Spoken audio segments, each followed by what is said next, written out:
اما بعد فاعوذ باللہ من الشیطان الرجیم بسم اللہ الرحمن الرحیم التائبون العابدون، یہی لوگ ہیں توبہ کرنے والے اور عبادت کرنے والے۔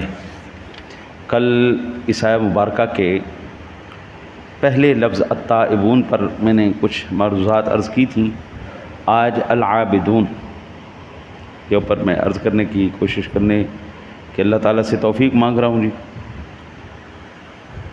سب سے پہلے یہ سمجھتے ہیں عبادت کس کو کہتے ہیں۔ ابھی ہم نے کیا کی ہے؟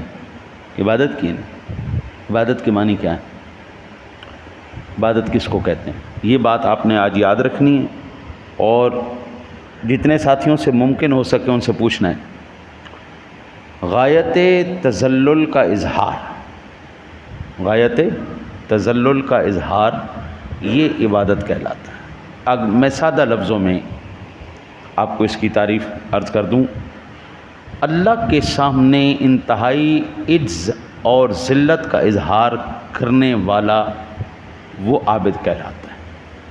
عابدین جمع ہے۔ عبادت کی کیا معنی ہے؟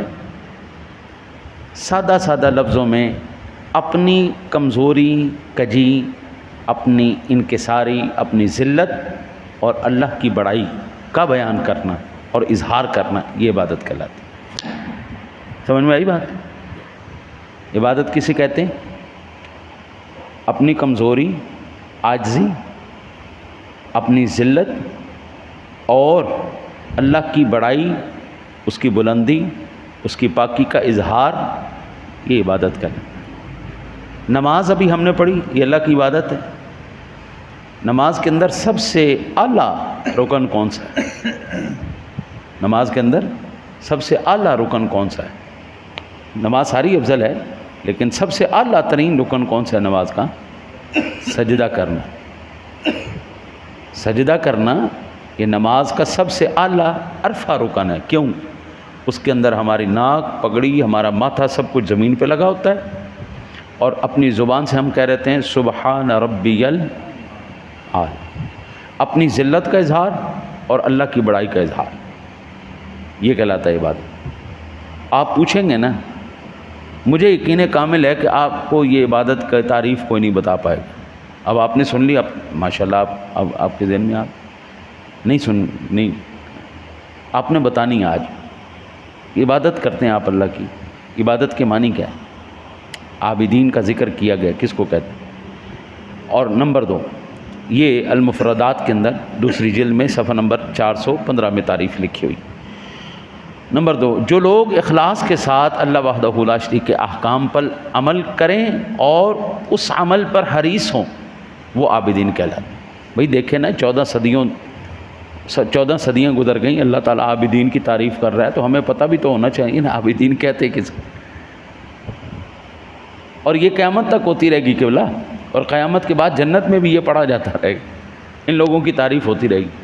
تو کوشش کر کے ہم کیوں نہ ان میں شامل ہو جائیں۔ تو عابدین سے مراد جو نیک عمل کرے بھی اور اس پر حریص بھی ہو، وہ عابدین کرے، ٹھیک ہے۔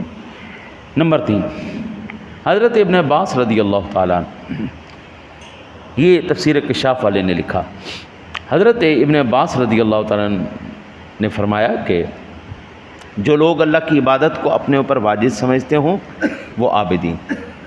ہر ایک بندہ مانتا ہے کہ اللہ تیرا لاکھ لاکھ شکر ہے اور ہمارے اوپر فرض ہے جی ہم اللہ کی عبادت کریں، وہ عابدین میں شامل ہے، ٹھیک ہے۔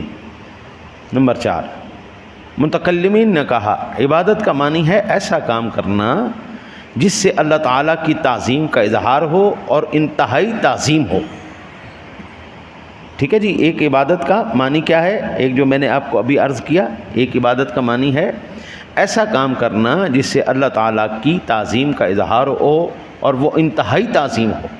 بھئی سر زمین پہ رکھ دینا، ناک رگڑ دینا، یہ انتہائی ذلت ہے، اور زبان سے اقرار کرنا سبحان ربی الاعلی، یہ انتہائی بڑائی، پاک بھی ماننا اور اس کو عرفہ اور بلند ماننا۔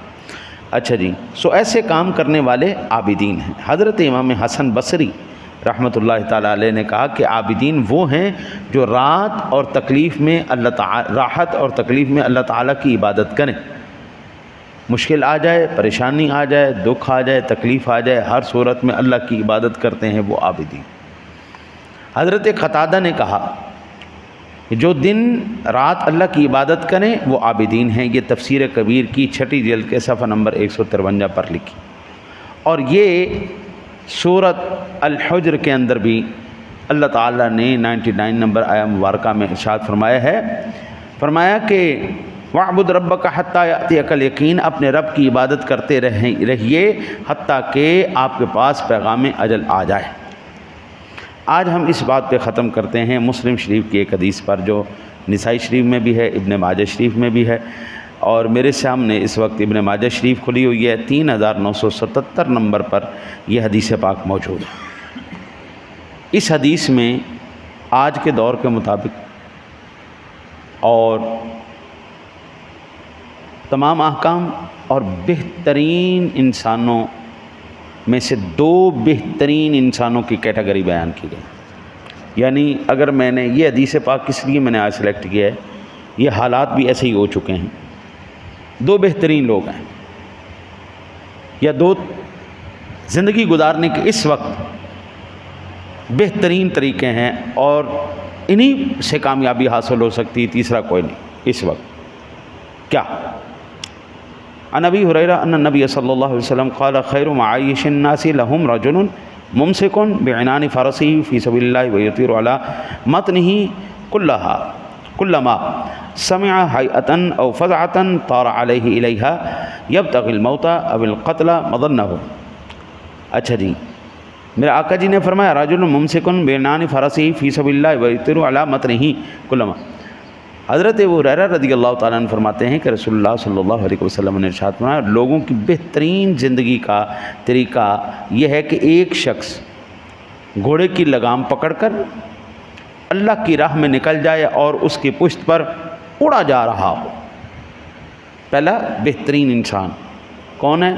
آقا جی نے فرمایا سواری پکڑے، آج کے مطابق جو سواری ہے، اس وقت گھوڑا تھی سواری پکڑے اور اللہ کی راہ میں وہ نکل پڑے اور اڑتا جاتا ہو، ایک تلاش میں ہو۔ اور وہ کیا تلاش ہے؟ جس طرف اسلام کے مسلمانوں کے دشمن کی وہ آہٹ بھی محسوس کرے، اسی طرف اپنا گھوڑا دوڑا دے اور اس کو قتل کر دے، یا پھر موت کی تلاش میں نکل جائے، مارے یا مر جائے۔ اگر مار دے اس کو، پھر نیا بندہ تلاش کرے، نیا دشمن تلاش کرے، پھر ٹوری جاؤ یہاں تک کہ وہ بندہ۔ سب سے بہترین اس وقت کہ مسلم شریف کی حدیث پاک، نسائی شریف میں، ابن ماجہ شریف۔ دوسرا میرے آقا جی علیہ الصلوۃ والسلام نے ارشاد فرمایا وَرَجُلٌ فِي غُنَیمَةٍ فِي رَأْسِ شَعْفَةٍ مِنْ هَذِهِ الشِّعَافِ أَوْ بَطْنِ وَادٍ مِنْ هَذِهِ الْأَوْدِيَةِ يُقِيمُ الصَّلَاةَ وَيُؤْتِي الزَّكَاةَ وَيَعْبُدُ رَبَّهُ حَتَّى يَأْتِيَهُ الْيَقِينُ لَيْسَ مِنَ النَّاسِ إِلَّا فِي خَيْرٍ۔ دوسرا میرے آقا جی علیہ الصلوۃ والسلام نے فرمایا بہترین زندگی والا آدمی وہ ہے، یا اس آدمی کی بہترین زندگی ہے جو چند بکریاں لے کر پہاڑ کی طرف کسی چوٹی پر یا کسی وادی میں نکل جائے، وہاں نماز پڑھتا رہے، زکوٰۃ ادا کرتا رہے، اللہ کی عبادت کرتا رہے، حتیٰ کہ اس کو موت آ جائے، لوگوں کے کسی معاملے میں بھلائی کے سوا دخل نہ دے۔ یہ مسلم شریف کی حدیث ہے۔ ایک طریقہ کیا ہے؟ مسلمانوں کے پاس آئے، یا تو جہاد کے لیے نکل جاؤ، سارے کافروں کو مار دو، یا خود مر جاؤ، جہاد کرتے کرتے کرتے کرتے مر جاؤ، یا پھر مارتے رہو، پہلا۔ دوسرا، نہیں کر سکتے، بکریاں لو، نکل جاؤ وادیوں کی طرف، پہاڑوں میں نکل جاؤ، کوئی تمہیں جو ہے نا جی وہ تنگ کرنے والا نہ ہو، کسی دنیاوی معاملے میں پھڈا نہ لاؤ، نماز پڑھتے رہو، زکوٰۃ دیتے رہو، اللہ کی عبادت کرتے رہو، کسی کے ساتھ معاملہ کرنا ہے، خیر والا معاملہ کرنا ہے، اس کے علاوہ کوئی نہیں کرنا، بس اتھے مر دو، یہی کرتے مارتے۔ بس اب 2 طریقے ہیں۔ یہ صدیوں پہلے میرے آقا جی علیہ الصلوۃ والسلام نے ارشاد کیا۔ شہری زندگی سوائے تکلیف کے، ٹینشن کے، ڈپریشن کے، دکھ کے اس وقت کچھ بھی نہیں۔ جہاد کے بغیر ہم مفلوج ہو چکے ہیں، جہاد کے بغیر ہم مفلوج ہو چکے ہیں۔ ہمارے پاس اس وقت اب تو پہلے کہتے سن مولوی جہاد کی گل نہیں کرتے، مولوی جہاد کی گل نہیں کرتے، مولوی جہاد نہیں کرنے، ہوں مولویوں نے فتویٰ دیتا ہے نا، لڑو۔ 57-56 اسلامی ممالک نے سب دیر جڑے نا جی ان سربراہان تے فتویٰ دے دیتا ہے ان کرو جہاد کیوں نہیں کرتے؟ کہتے جی مولوی کرن، وہ اللہ کے بندے، جہاد یہ مولویوں کا کام نہیں، یہ ریاست کا کام ہے، یہ ریاستی ذمہ داری ہے، یہ انفرادی ذمہ داری نہیں ہے، یہ پبلک کی ذمہ داری نہیں، یہ ریاست کی ذمہ داری ہے۔ ریاست کے بڑے سربراہان مملکت وہ یہ فوجیں پھر ہم نے کس مقصد کے لیے رکھی ہوئی ہیں؟ اگر یہ جہاد نہیں کر سکتی تو فوجیں کس مقصد کے لیے رکھی ہوئی ہیں؟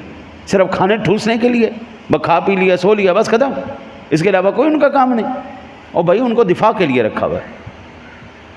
یا تو پھر پوری امت مسلمہ کے اندر یہ اعلان کر دیا جائے کہ ہم بالکل نامرد ہو چکے ہیں، ہمارے پاس کوئی اس وقت جو ہے نا جی اختیار نہیں رہا۔ ہم دیکھیں، آپ یاد رکھیں، پوری دنیا کے اندر ہم یہ منظر دیکھتے ہیں، مسلمان عیسائی ممالک میں بھی ہیں، یہودی ممالک میں بھی ہیں۔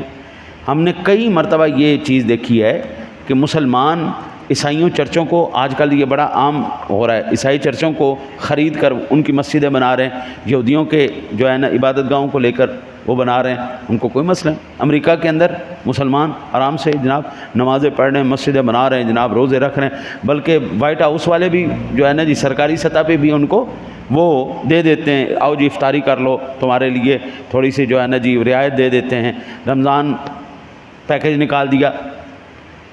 تو پھر اس کو تکلیف کیا ہے؟ یہ پھر جو ساتھ کر رہا ہے، تو پھر کافر کو، یہودی کو، عیسائی کو ہم سے تکلیف کیا ہے؟ ہم سے 3 تکلیفیں اس کو۔